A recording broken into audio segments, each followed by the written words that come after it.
નમસ્કાર, આપનું સ્વાગત છે ગુજરાત નો વાત ચેનલ ઉપર અને હું છું આપની સાથે પત્રકાર કાજલ સુવા. દેવભૂમિ દ્વારકા જિલ્લાના દાતા ગામમાં અત્યારે ઊભી છું.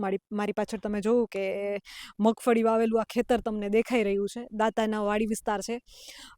2 મહિનાની આ મગફળી છે અને ખેડૂતો મોટી સંખ્યામાં અહીંયા આંદોલન ઉપર બેઠા છે.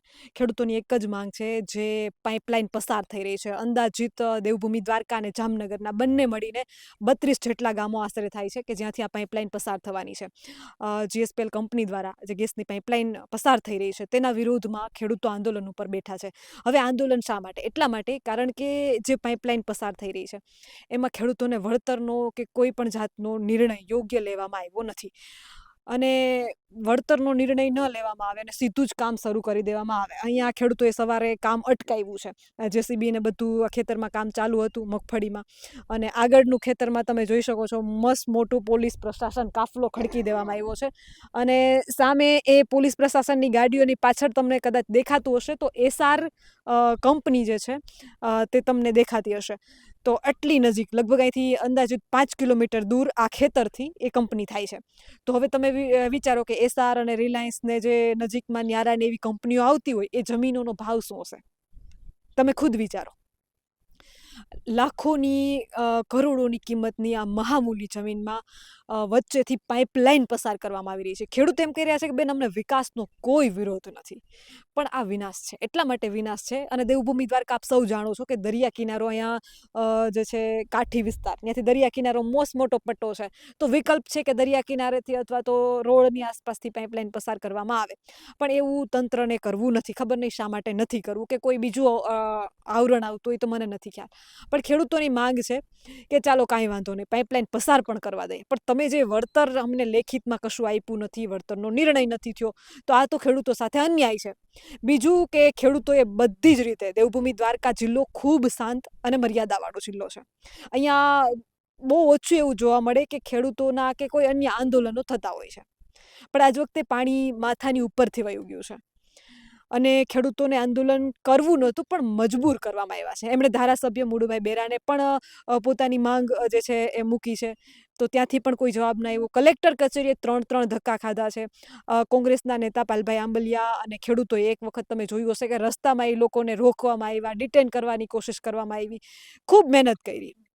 અને વિપક્ષની હંમેશા ભૂમિકા હોય છે, એમની ફરજ હોય છે કે ભાઈ ખેડૂતો સાથે કે ગુજરાતની કોઈ પણ જનતા, ભારતની જનતા સાથે અન્યાય થતો હોય તો એમનો સાથ સહકાર આપવો અને વિરોધ કરવો, જો ખોટું થતું હોય તો. તો આજે બંને પાર્ટી, મને ખૂબ ગમ્યું, દેવભૂમિ દ્વારકા જિલ્લાની બંને પાર્ટી, કોંગ્રેસ અને આપ, બંને ખેડૂતોની વહારે આવી. પણ ખેડૂતોની વાત એમ હતી કે એટલા દિવસથી તમે અમારો સાથ સહકાર આપો છો, અમને ગમ્યું છે, પાલભાઈ ખૂબ લડ્યા, આપ પણ મહેનત કરે છે, પણ આજે અમારે લડત બિનરાજકીય લડવી છે. કેમ કે અમારે કોઈ મુદ્દો, પ્રશાસન અને સત્તાકીય પાર્ટી એવું ન કહે કે ભાઈ ખેડૂતોને ઉશ્કેરવામાં આવે છે કે કોઈ મુદ્દો ડાયવર્ટ થઈ રહ્યો છે, તો ખેડૂતો બિનરાજકીય રીતે પાછળ બેસીને લડે છે. મને બંને પાર્ટીનો, આજે દેવભૂમિ દ્વારકાની આપ અને કોંગ્રેસ, મને બંનેના વખાણ કરવાની ઈચ્છા એટલા માટે થઈ છે કે ખેડૂતોએ કીધું ને કે બિનરાજકીય લડવું છે, તો સામે અહીં પાલભાઈ બેઠા છે અને અહીંયા રામજીભાઈ અને આપની આ ટીમ બેઠી છે, એ લોકો નથી ગયા. ખેડૂતોએ ખાલી સામેથી આવીને કીધું છે કે અમારી વિનંતી છે કે ન આવતા, એટલે એ ન ગયા. આ વસ્તુ મને ખરેખર ગમી. વિપક્ષ છો તો વિપક્ષની ભૂમિકા ભજવવી એની ફરજ છે, પણ ખેડૂતોનું જેણે માન રાખ્યું છે, પોતાનું રાજકારણ સાઈડમાં કરીને ખેડૂતોનું જો ભલું થતું હોય તો અમારે રાજકારણ નથી કરવું, અને એ મને ખૂબ ગમ્યું. રામજીભાઈ છે જે આપ સાથે જોડાયેલા છે. રામજીભાઈને આપણે સીધો સવાલ કરીએ. રામજીભાઈ, એટલા દિવસથી દેવભૂમિ દ્વારકામાં ખેડૂતો આંદોલન કરી રહ્યા છે, નિર્ણય કેમ નથી આવતો કશું? બેન, આમાં મારું દેવભૂમિ દ્વારકા જિલ્લાના ખેડૂતો અને સમગ્ર ગુજરાતના ખેડૂતોને એક વિનંતી છે કે હજુ આવનાર ભવિષ્યમાં જેમ વસ્તી વધે છે એમ અલગ અલગ પ્રકારના કોરિડોરોનું નિર્માણ તો થવાનું જ છે, પણ ક્યાંક સરકારને જો ઉડીને આંખે વળગે તો જે આ જીએસપીએલની ગેસ પાઇપલાઇન નાખવામાં આવે છે કે બીજી કોઈ પણ જાતના કોરિડોર માનવને અને વિકાસને લગતા ઊભા કરવામાં આવતા હોય, તો હંમેશા જે આનો ભોગ બનતા હોય, એટલે કે એક સમૂહને સાથે લઈ વાટાઘાટ કરી યોગ્ય બજાર ભાવ અને જે જમીન હોય કે બીજી કોઈ પણ સ્થાવર મિલકત હોય એની કાયદેસર અત્યારના વર્તમાન સમય મુજબ એક ખેડૂતોને સાથે રાખી, સમૂહને સાથે રાખી, તમામ રાજકીય પક્ષોને સાથે લઈ અને નિર્માણ કરવું જોઈએ અને યોગ્ય વળતર મળવી જોઈએ. હાલ મારી તો દેવભૂમિ દ્વારકા જિલ્લાના ખેડૂતોને બસ એક જ રિક્વેસ્ટ છે કે તમે આજે જંગ અત્યારે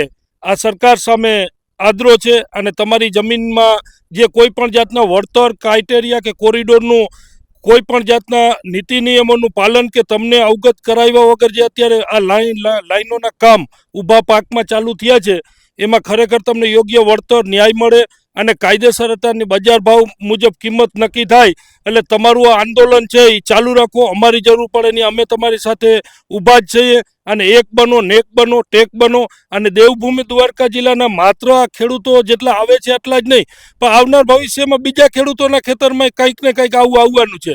એટલે આ આંદોલનમાં સાથ અને સપોર્ટ આપો. અને જેટલા 32 ગામના ખેડૂતો છે તે બધા ગામના ખેડૂતો આવો અને સમગ્ર જિલ્લાના ખેડૂતો આવો અને આ લોકશાહીને બચાવો અને ખેડૂતોને ન્યાય મળે અને એકતાથી આ લડત કરો. બીજું કે એ પણ જોવામાં નથી આવી રહ્યું રામજીભાઈ. અહીંયા જોયું આપણે કે હજી આ 2 મહિનાની મગફળી છે, આને સીધું આમ તો આમાં ક્યાં લોકશાહી જેવું કશું છે? ખરેખર તો આ કોઈ પણ પાક હોય તો એ પાકના વાવેતર સમયે ના થવું જોઈએ. જો પાકના વાવેતર સમયે થાય તો પહેલાં તો આ જમીનની એક સંપાદિત જમીનની કિંમત નક્કી થાય, તે પછી જ આગળનો સ્ટેપ છે. અત્યારે આ કોઈ કામ ચાલુ કર્યું ખરેખર આની બધી ભૂલ જ છે આ કંપનીની, અને જે તંત્રો અત્યારે સહયોગ આપી રહી છે આ એક મોટી ભૂલ જ છે. એમ અત્યારે મગફળીનું તો વિચારવાની જરૂર જ નથી.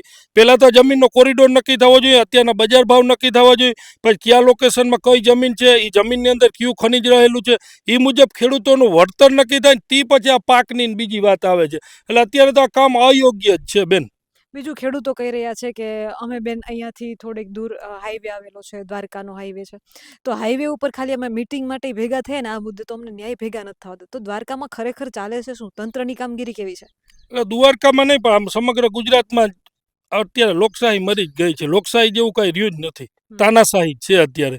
એટલે એ ખેડૂત વર્ગ હોય કે અન્ય કોઈ પણ વર્ગ હોય, એનું કોઈ પણ અવાજ હોય કે કોઈ પણ હક માટેની લડત હોય તો આ તંત્ર દ્વારા જે આ પગલાં લેવામાં આવે છે કે તોડી નાખવામાં આવે છે, કે લોકોને એનો અવાજ દબાવી દેવામાં આવે છે. એટલે લોકશાહી જેવું કઈ રહ્યું જ નથી. એમ દેવભૂમિ દ્વારકામાં ભાગ્યે જેવું બનતું હોય છે કે આંદોલનો થતા હોય. આજે આંદોલનનો પડઘો ફૂંકાઈ ગયો છે, રણસિંગું ફૂંકાઈ ગયું છે, અને જે રીતે મજબૂતાઈથી સવારના જમ્યા વગર ખેડૂતો અહીં બેઠા છે, મને એવું લાગે છે કે આ ચિંગારી મોટી આગ પકડી શકે એવું છે.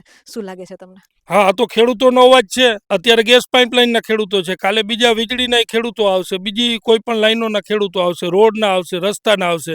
તો આમાં દેવભૂમિ દ્વારકા જિલ્લામાં અત્યારે વાત છે, દેવભૂમિ દ્વારકા જિલ્લાના દરેક ખેડૂતોએ આ GSPLની જે પાઇપલાઇન નખાઈ રહી છે ગેસની, એમાં આ ખેડૂતોને જે ભોગ બને છે એને સાથ સહકાર આપવો જોઈએ. કુટુંબ પરિવાર સાથે આ આંદોલનમાં સહયોગ આપવો જોઈએ, અને તો જ યોગ્ય નિર્ણય આવશે. ને આના ખેડૂત આવતા આંદોલનમાં બીજા ખેડૂતને મદદ કરશે. બીજું કે દેવભૂમિ દ્વારકામાં હજુ જોઈએ એવી સંખ્યામાં ખેડૂતો બહાર નથી નીકળતા. એનું કારણ શું છે? અને ખેડૂતોને આંદોલનમાં જોડાવા માટે અને ખેડૂતોને શું સંદેશો આપશો તમે? બસ મારું તો કહેવાનું ઈ જ છે કે આ થોડી ગુલામીની જે પ્રથાને જે માણસ માને છે કે આમાં ક્યાંક ને ક્યાંક આપણે અટવાઈ રહેશું, એ મનમાંથી ડર કાઢી નાખે અને ખેડૂતોની એકતાથી આ લોકશાહી ઢબે ડૉક્ટર ભીમરાવ સાહેબ આંબેડકરના જે 252 પેજનું બંધારણ બનાવેલું છે એનું પાલન કરી અને એકતાથી લડત લડે અને યોગ્ય ખેડૂતોને ન્યાય મળે એવી હું અપીલ કરું છું આપના ચેનલ માધ્યમથી જ. રામજીભાઈ, આપનો ખૂબ ખૂબ આભાર. અને આપની ટીમ પણ અહીં સ્ટેન્ડ બાય તમે જોવો છો બધાય બેઠા છે. ખાલી ખેડૂતોએ એટલું કીધું કે અમારે બિનરાજકીય લડત લડવી છે. પાછળ પાલભાઈ છે, તો આ બધા જ લોકો ખેડૂતોને ન્યાય મળે એના માટે પોતાનું રાજકારણ સાઈડમાં કરી અને ખેડૂતોના હિતમાં આવ્યા છે. આના વિશે તમારું શું કહેવું છે? તમારા મંતવ્યો જે છે તે કમેન્ટ કરીને જરૂરથી જણાવજો.